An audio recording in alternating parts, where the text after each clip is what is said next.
Hello students, in this lecture video I'll be telling you about formation of rain, air pollution and water pollution. So let us see that what are the factors which influence winds. It is uneven heating of atmosphere, rotation of earth and presence of mountain ranges in the path of wind. So they will also determine wherever the wind flow is there, accordingly rainfall will be there. So, if by chance in the place of the rainfall, the wind pattern differs, so the path of the rain will also differ. Now, let us look at it that how the rain is formed. Formation of rain is due to main processes which are evaporation, condensation, and precipitation. Now, let us look at it. The water bodies they are heated up during daytime.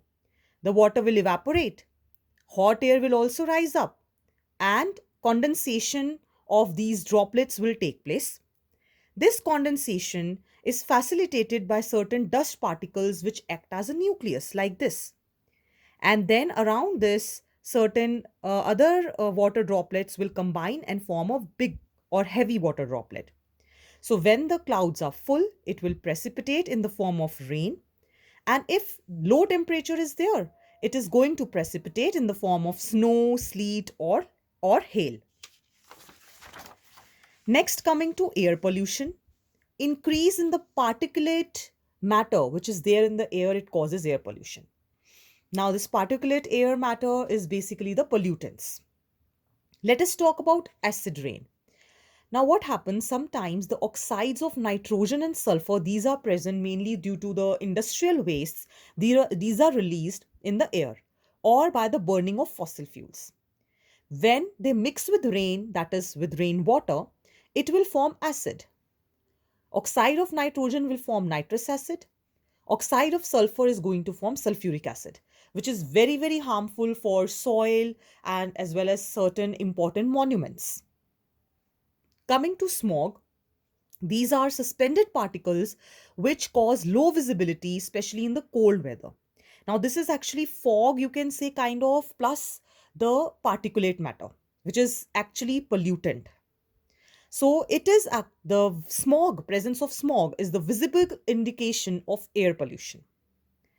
Now, let us look at the effects of air pollution. It can cause allergies, even cancers, and heart diseases. So, this is very, very harmful.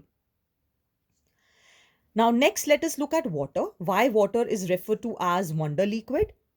So, sources of water can be ice caps, rivers, lakes, ponds, underground water, oceans, seas, and water vapor.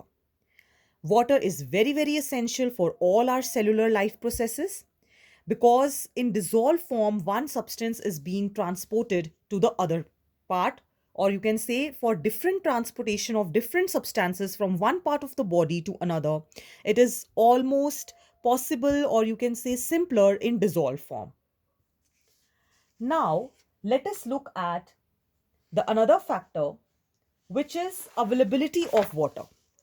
Now, availability of water is going to determine the number of individuals of each species. You can say that wherever the water quantity is more, the diversity of life will be more because it is going to harbor more flora and fauna. Let us look at it that how this water also is getting polluted these days. Firstly, addition of undesirable substances to water bodies. It can be fertilizers and pesticides in the modern farming. It can be sewage waste from the household, which contains disease causing organisms.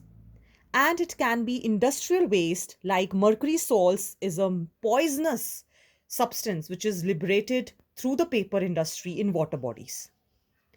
Second is removal of desirable substances from water bodies. So, like the nutrients which are obtained through fertilizers and pesticides, these what will do, they will allow the algae to multiply. So, they are going to do photosynthesis and they will take away all the dissolved oxygen from water body. So, another flora and fauna of aquatic body will be disturbed. Next is change in temperature. This can be caused by industrial wastes which have hotter water as compared to the water body, or which is another thing is water released from dams, which is colder than what is there in the aquatic oceans. What this will do, it can affect the eggs and larvae of various animals, and they will become susceptible to these changes in temperature and they can die. Now, next is soil, which I'll cover in the next video lecture.